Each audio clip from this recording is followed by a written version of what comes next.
biasa jalanin sendiri, saya biasa jalanin sendiri. Tapi kalau biasa biar fokus, nanti mereka harus tahu skripnya, Pak. Kalau PowerPoint Bapak Ibu dijalankan atau dibantu oleh operator LCD, saya sangat menyarankan itu wajib waktu khotbah kapanpun dan dimanapun berikan skrip jelas supaya operator LCD dia waktu ngeklik pas dan tepat. Kalau Bapak Ibu hanya kasih aja begini, nanti dia bingung, nanti slide-nya juga di mana, yang dengar khotbah juga bingung nanti slide. Seperti itu.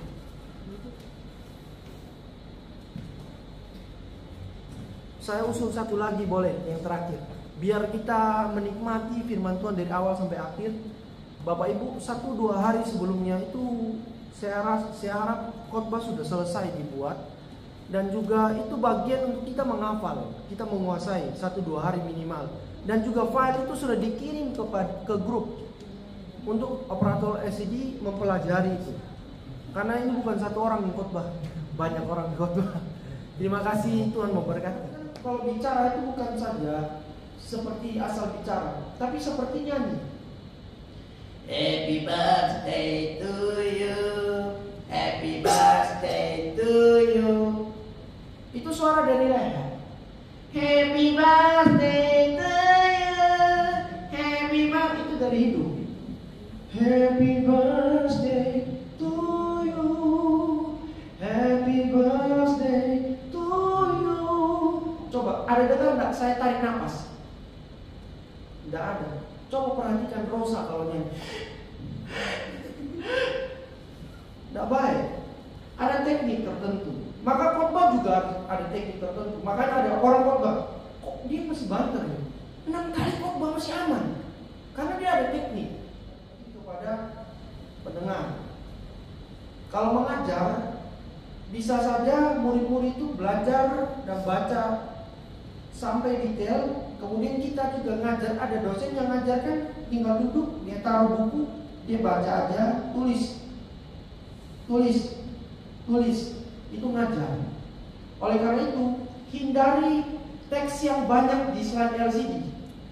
Itu akan membingungkan kita sebagai pengkhotbah dan mengkaburkan konsep jemaat untuk menangkap poin apa yang kita mau sampaikan.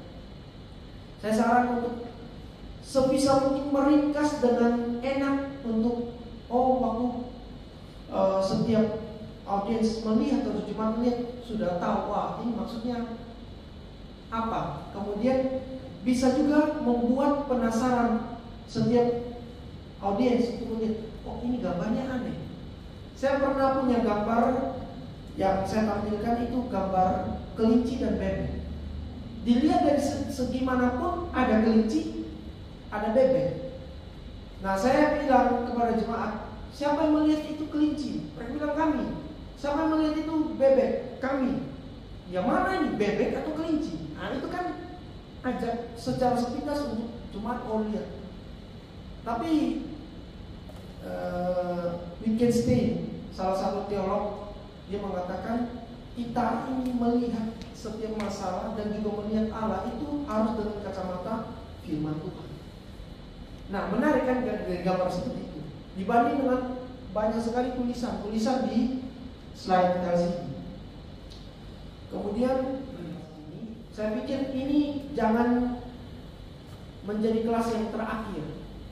Saya tidak mau berhenti sampai di sini. Kalau Bapak Ibu masih izinkan saya untuk kita bertemu di kelas-kelas yang lain, community yang lain, tapi ini juga sebenarnya mendukung saya untuk belajar lebih dalam lagi. Karena banyak sekali teori berkhotbah dengan baik. Gitu. Ini yang saya sampaikan adalah bagaimana mengkhotbahkan dengan cukup sederhana, tapi pesan itu tersampaikan. Ya, Bapak Ibu, saya harap juga belajar harus lebih dalam lagi. Ya, supaya kita sama-sama bertumbuh lewat firman Tuhan yang sudah dipersiapkan oleh kita semua bareng-bareng. Nah, ada beberapa hal. Hal yang pertama adalah waktu kita mempersiapkan khotbah, kita harus taat dulu pada firman Tuhan. Itu kunci keberhasilan seorang yang berkhotbah dengan penuh kuasa Tuhan. Waktu kita belum taat pada firman yang akan kita sampaikan, kita ngomong dengan kosong pasti. Tidak punya makna, tidak punya kuasa. Walaupun kita sedang bergumul. Jadi pertama kita harus benar-benar tunduk. Apalagi bicara tentang pengampunan. Waduh, itu gak gampang. Bicara tentang kasih, itu juga tidak mudah. Jadi benar-benar kalau kita masih melirik orang ini dengan negatif, kemudian pasti punya perasaan negatif, kita belum berhasil pada saat menjadi pengkhotbah. Jadi benar-benar kita taat pada firman teks itu. Ya, taat juga artinya kita menggali dengan presisi, dengan tepat apa yang firman Tuhan itu sampaikan. Bukan dari logika kita. Logika kita yang Tuhan kasih itu hanya untuk memperlengkapi makna firman Tuhan itu untuk disampaikan lebih baik kepada para pendengar. Karena kan kita meramu dengan baik. Yang pertama itu kita harus taat pada firman Tuhan, kuncinya. Yang kedua, kita harus percaya pada firman Tuhan, bahwa firman Tuhan itu mampu mengubah kita dan juga pendengar. Kalau kita masih ragu-ragu, saya bisa sampaikan dengan baik atau tidak, firman Tuhan kira-kira menggelitik orang atau tidak, lebih baik jangan khotbah. Tapi kita harus punya prinsip yang kedua, karena kita sudah taat, kita harus percaya pada firman Tuhan, bahwa firman Tuhan penuh kuasa untuk mengubah aku dan juga pendengar. Terlepas dari orang lain, dulu dia suka membohong, dulu dia suka mencuri uang, dulu dia suka korupsi kok dia bisa jadi pengkhotbah? Lupakan itu. Paulus bilang, aku melupakan apa yang di belakang dan mengarahkan diri kepada apa yang di depan. Artinya dia bilang di dalam Filipi 1:21, bagiku hidup adalah Kristus dan mati adalah keuntungan. Artinya untung dia sudah tinggalkan semua dosanya. Jadi yang pertama taat pada firman Tuhan. Kedua, kita harus percaya pada kuasa firman Tuhan. Yang ketiga, kita harus mengasihi firman Tuhan. Pengkhotbah yang baik adalah dia selalu cinta pada firman Tuhan, pada pesan yang mau disampaikan. Dia baca terus. Bagaimana bisa kita sampaikan firman Tuhan dengan baik, jelas, dan benar-benar clear kalau kita sendiri malas-malasan baca firman Tuhan? Orang kalau jatuh cinta itu kan dibaca surat dari kekasihnya, apalagi zaman bapak ibu dulu kan belum ada WhatsApp, belum ada BlackBerry juga. Zaman dulu kan tunggu surat, kirim di kantor pos, baru ambil. Baik kalau sampai 3 minggu, 1 bulan, waktu dapat disimpan baik-baik kan. Baca ulang-ulang, karena ini pesan dari siapa? Dari orang yang penting, orang yang kita cintai. Nah ini oknum yang paling penting dalam kita, isi hatinya tertera di Alkitab yang kita baca tiap hari. Masa kita nggak mengasihi? Jadi kita harus mencintai itu supaya kita juga setiap hari diisi, dicas untuk bisa sampaikan firman Tuhan. Jangan sampai pengkhotbah waktu menyampaikan firman Tuhan, jemaat bilang, kok kering khotbahmu? Karena aku tiap hari khotbah soalnya jadi aku kering. Itu bukan alasan.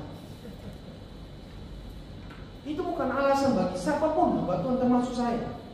Khotbah berapa ratus ribu kali pun, kalau tiap hari kita baca Alkitab, itu tanda kita mencintai itu.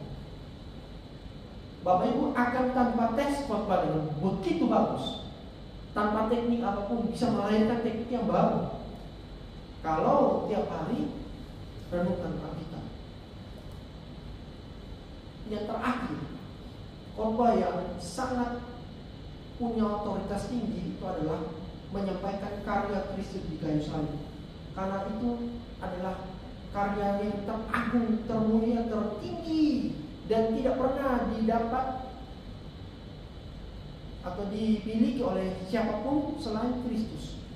Jadi Bapak Ibu kalau sampai menyampaikan berita keselamatan di dalam Yesus Kristus melalui pengorbanannya di kayu salib yang begitu mulia, Bapak Ibu sudah sampai di dalam puncak khotbah sebenarnya. Bahwa pesan dari A sampai Z, dari Alfa sampai Omega, dari Kejadian sampai Wahyu, sebenarnya satu pesan saja, karya Kristus di kayu salib untuk menyelamatkan saya dan Bapak Ibu dan orang-orang yang berdosa. Jadi pesan itu tidak boleh diabaikan, dihilangkan atau dilupakan. Harus selalu diingat. Itu untuk menolong kita Karena kalau sudah pengkhotbah itu menyampaikan itu dan juga pendengar itu mengerti baik-baik sampai di titik dia bertobat, wah, itu sudah sampai puncak khotbah. Jadi Bapak Ibu kalau sampaikan firman Tuhan, berkhotbah, sebagus apapun, kalau sampai anak atau orang tua siapapun yang mendengarkan dan dia mengatakan saya terima Tuhan Yesus secara pribadi, sudah berhasil sudah. Dan kalau berhasil pertama kali, akan seterusnya ketagihan untuk terus memberkati banyak jiwa.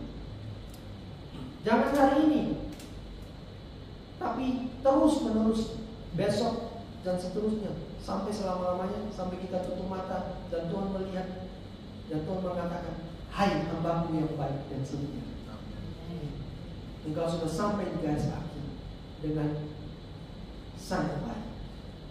Kita berikan kemuliaan bagi nama Tuhan. Ya, sampai di sini memberkati kita Bapak Ibu. Jangan bosan-bosan dengan Rocky sampaikan materi yang mohon maaf juga di dalam segala keterbatasan, kekurangan atau salah kata dan sebagainya. Saya bukan yang sempurna, tapi saya mau terus berbenah diri supaya berikan yang paling baik untuk Tuhan. Ya, Tuhan Yesus memberkati.